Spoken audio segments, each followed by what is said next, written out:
और आप देख रहे हैं CCNA का कोर्स।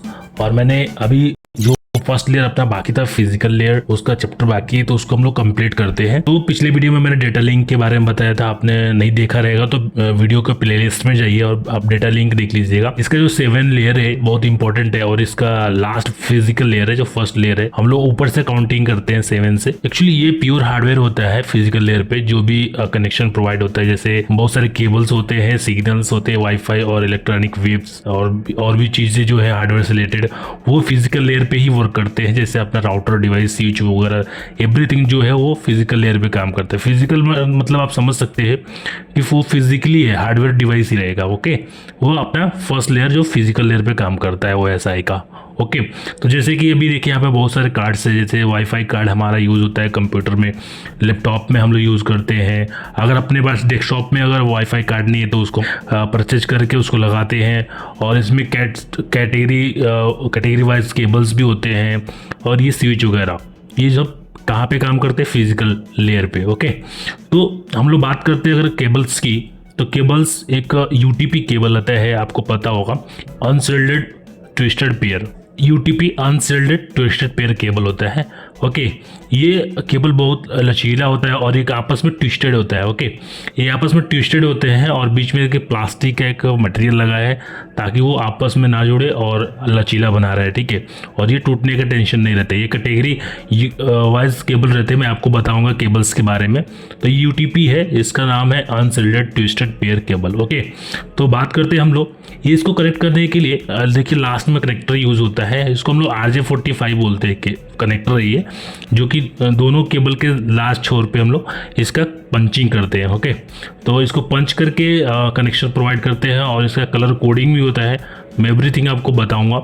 ओके, तो ये इसका केबल है और ये कनेक्टर है। यहाँ पे देखिए केबल जो बात करें UTP का, तो यहाँ पे क्रॉस ओवर केबल एक होता है और एक होता है स्ट्रेट थ्रू केबल। ओके, एक क्रॉस ओवर केबल, एक स्ट्रेट थ्रू केबल। बहुत सारे केबल्स के मॉडल्स है मार्केट में, बट यहाँ पे दो जो केबल है, क्रॉस ओवर और स्ट्रेट केबल, यही चलते हैं अपने इधर और बहुत प्रचलित है ये। और इसका जो कलर कोडिंग है अलग अलग है, और इसको आप समझेंगे क्योंकि दोनों को RJ45 बोलते हैं। और ये क्रॉस ओवर केबल और स्ट्रेट ओवर केबल कहाँ पे कनेक्ट होता है? अगर सेम डिवाइस पे अगर आपको कनेक्शन प्रोवाइड करना है तो ये क्रॉस ओवर केबल से आपका कनेक्शन होगा। ठीक है, ये क्रॉस ओवर केबल से आपका सेम डिवाइस में कनेक्शन होगा। और स्ट्रेट केबल क्या होता है? वो डिफरेंट डिवाइस, जैसे कोई डिफरेंट डिवाइस आपका कनेक्शन प्रोवाइड करना है तो वो स्ट्रेट थ्रू से ही होगा, ना कि क्रॉस ओवर केबल से। ओके, तो इसका कलर भी कोडिंग अलग अलग है, आप यहाँ पर मॉडल देख सकते हैं। इसमें 8 लेयर केबल्स कलर होते हैं अब दोनों साइड में RJ45 आप कनेक्टर यूज करेंगे, और दोनों साइड में कलर कोडिंग करके आप इसको इसके कलर कोडिंग के हिसाब से आप इसको पंचिंग करेंगे। ओके, अभी यहाँ पे देखते हैं क्रॉस ओवर केबल। जैसे कि कभी कभी क्या होता है, क्रॉस ओवर केबल हम सेम डिवाइस है, ओके, और उसको कनेक्ट कर देते हैं। तो क्या पॉसिबल है हमारा सेम डिवाइस पे क्रॉस ओवर केबल जो है कनेक्शन प्रोवाइड करना?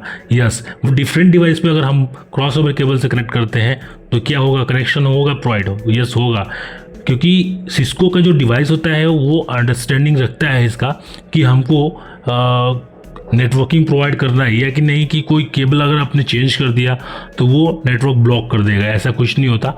ये क्रॉस ओवर भी यूज़ कर सकते हैं और स्ट्रेट केबल भी यूज़ कर सकते हैं अगर सेम डिवाइस है तो।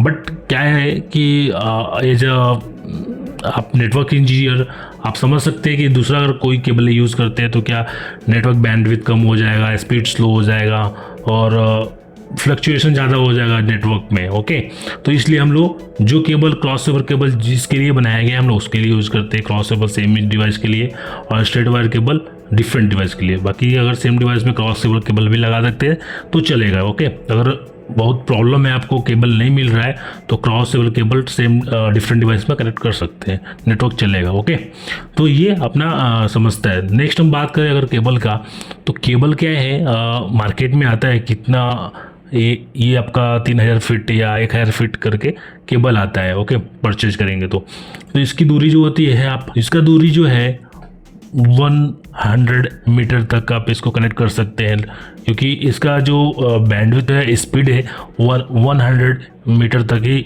इसका रेंज है। ओके, तो मैं रेंज भी बताऊंगा आपको। सपोज़ हमारा 100 मीटर से अधिक जाना है, मतलब पड़ोस में अपना कनेक्शन प्रोवाइड करना है, और साइड में आपका दूसरी जगह पर 100 मीटर पे आपका कोई अलग से रूम है। ओके, वहाँ पे आप कनेक्ट करना चाहते हैं कंप्यूटर को, तो वहाँ पे आपको स्विच लगाना पड़ेगा। ठीक है, तो वहाँ से आपको स्विच लगा के कनेक्शन प्रोवाइड करना पड़ेगा, बिकॉज यहाँ पे 100 मीटर तक ही आपका कनेक्शन है, तो आपको यहाँ पे स्विच बीच में लगाना पड़ेगा, एंड देन फिर आपको दूसरा जगह पे आपको कनेक्शन प्रोवाइड करना पड़ेगा, क्योंकि इसका जो स्पीड है वो स्लो हो जाता है 100 मीटर के बाद से। तो 100 मीटर के बाद आपको स्विच लगाना पड़ेगा। ऐसे अगर 100 मीटर करके अगर लगाते हैं आप स्विच को, तो कितने तक आप लगा सकते हैं? 2 किलोमीटर तक ही लोकल एरिया नेटवर्क में कनेक्शन प्रोवाइड कर सकते हैं। 2 किलोमीटर एरिया में ही ये वर्क करेगा, उसके बाद से ये कनेक्शन नहीं होगा और आपका ये बैंडविड्थ स्लो हो जाएगा, इंटरनेट नहीं चलेगा। तो 2 किलोमीटर के एरिया में आपको 100 मीटर करके 100 मीटर करके आपको कनेक्शन प्रोवाइड करना होगा। ओके, तो ये स्पीड है इसका। और मैं बात करता हूँ अगर यूटीपी का, तो ये केबल कैटेगरी वाइज होता है। कैटेगरी वाइज मैं आपको बताता हूँ।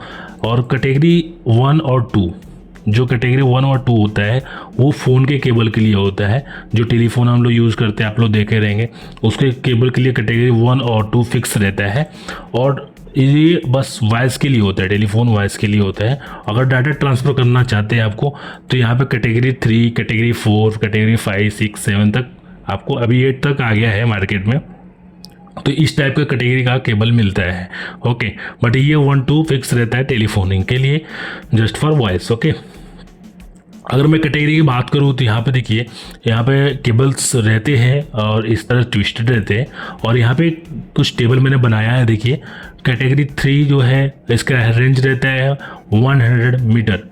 ठीक है, यहाँ 100 मीटर तक आपका यहाँ पर रेंज रहेगा कैटेगरी 3 के लिए, और 4 Mbps डाटा ट्रांसफ़र होगा। मतलब 1 सेकेंड में 4 MB का पैकेट सेंड हो जाएगा। मतलब यहाँ पे एक सुई की घड़ी घूमती है एक बार और 4 MB का पैकेट ट्रांसफ़र हो जाएगा। वैसे ही कैटेगरी 4 का जो है, कैटेगरी 4 में आपका 100 मीटर में रेंज होता है, और इसका रेंज अगर 100 मीटर पे है तो 10 Mbps ट्रांसफ़र करेगा। कैटेगरी 5 का आपका केबल जो रहेगा 100 मीटर है, तो उसमें आपका ये 100 Mbps ट्रांसफ़र करेगा। कैटेगरी 6 आपका क्या करता है, 1 GB का डाटा ट्रांसफ़र करता है। ये कैटेगरी वाइज केबल है, केबल का कैटेगरी मिलता है आपको। मार्केट में जाएंगे तो कैटेगरी वाइज केबल बोलेंगे, कैट 7 दे दो तो कैट 7 देगा। अभी मैं बात करता हूँ फिर से इथरनेट टेक्नोलॉजी के बारे में। इथरनेट टेक्नोलॉजी के बारे में बात करते हैं हम लोग। तो LAN technology, flexibility, type of cable, various speed of, और यहाँ पे IEEE स्टैंडर्ड केबल जो है वो इथरनेट प्रोवाइड करते हैं।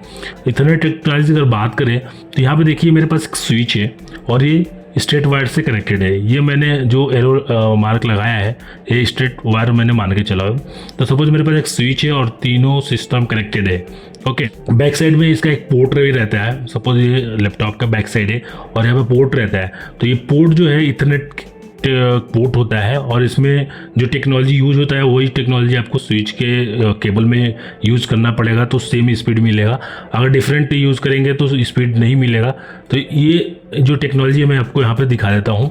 ये कैटेगरी वाइज जो है आप यूज़ कर सकते हैं। और यहाँ पे देखिए इथरनेट टेक्नोलॉजी जो है 10 बेस्ड होता है, 10 बेस्ड टेक्नोलॉजी। तो 10 बेस्ड टेक्नोलॉजी मतलब इथरनेट जो पोर्ट रहेगा तो वो आपका 10 Mbps प्रोवाइड करेगा। इथरनेट पोर्ट अगर इथरनेट है तो 10 Mbps प्रोवाइड करेगा।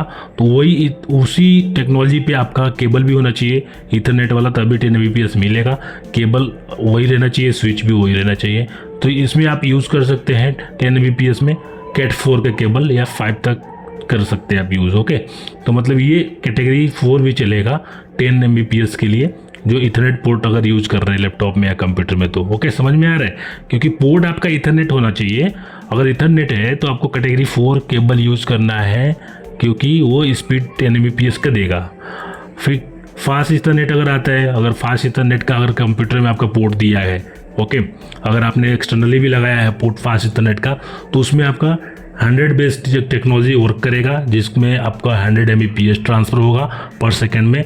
और इसमें आप कैट 5 या कैट 6 यूज़ कर सकते हैं। ओके, यहाँ पे आपको वही पोर्ट यूज करना पड़ेगा, और स्विच भी जो मिलेंगे आप वो फास्ट इथरनेट टेक्नोलॉजी का ही लेंगे, क्योंकि वो ट्रांसफ़र करेगा डाटा तो वो सेम होना चाहिए। ओके, तो ये टेक्नोलॉजी है फास्ट इथरनेट का। अगर बात करें गीगाबाइट का, गीगाबाइट टेक्नोलॉजी है 1G बेस्ड टेक्नोलॉजी है, जो कि 1000 Mbps ट्रांसफ़र करता है 1 सेकेंड में। ओके, तो इसका भी जो केबल आएगा वो इसमें आएगा, देख सकते हैं Cat 6 में ले सकते हैं आप। ओके, 1G टेक्नोलॉजी जो है Cat 6 का केबल आएगा। तो मैक्सिमली हम तो देखते हैं Cat 6 का केबल यूज़ करते हैं बहुत सारे लोग, बहुत सारी कंपनियाँ Cat 6 का यूज़ करती है, क्योंकि गीगाबाइट बहुत फास्ट ट्रांसफ़र डाटा करता है।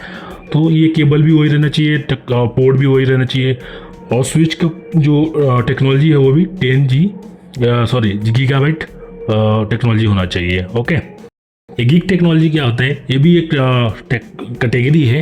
कैटेगरी आपका 7 में आ जाएगा, 8 में आ जाएगा ये। ओके, तो इसका जो पोर्ट भी रहेगा वो गीग टेक्नोलॉजी का रहेगा, और इसका जो डाटा ट्रांसफ़र है और 10G बेस्ड टेक्नोलॉजी है, जो कि 10,000 Mbps ट्रांसफ़र करता है 1 सेकंड में। तो ये Cat 7 या Cat 8 का कैटेगरी में आएगा, और इसका पोर्ट भी गीग टेक्नोलॉजी का होना चाहिए, और स्विच का भी पोर्ट गीग टेक्नोलॉजी का होना चाहिए। मतलब जितने भी पोर्ट्स वायर रहेंगे वो सब सेम होना चाहिए। इथरनेट टेक्नोलॉजी का फास्ट इथरनेट मतलब जो भी पोर्ट प्रोवाइड, क्योंकि अभी बहुत सारी कंपनियां डेवलप कर रही हैं जो लैपटॉप मैन्युफैक्चर कर रही हैं, तो उसमें आपका fast Ethernet gigabyte technology inbuilt होके आ रहा है। तो अपने को स्पीड तो मिल ही जाता है गीगाबाइट का स्पीड के हिसाब से, बट अपने को क्या नीड है, जो वायर है वायर अपना Cat 5 या Cat 6 का लेना चाहिए, जो भी इनबिल्ड कंपनी आपने बनाई है पोर्ट उसका, उस हिसाब से आपको केबल लेना पड़ेगा, और स्विच भी वही होना चाहिए। ओके, तो ये बेसिक जानकारी थी और फिजिकल लेयर की। तो अभी हम लोग नेक्स्ट बात करेंगे कुछ टॉपिक, इसको ख़त्म करते हैं, वाईफाई से रिलेटेड कुछ टॉपिक रहेगा, हम लोग इस पर डिस्कस करेंगे।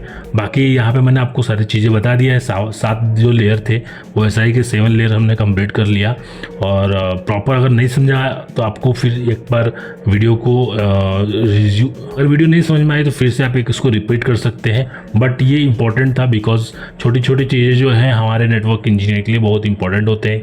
केबल्स के बारे में, स्पीड के बारे में, क्या स्पीड होना चाहिए, एवरीथिंग हम लोग को जाननी चाहिए। ओके, सो मिलते हैं नेक्स्ट वीडियो में। So thank you for watching my video.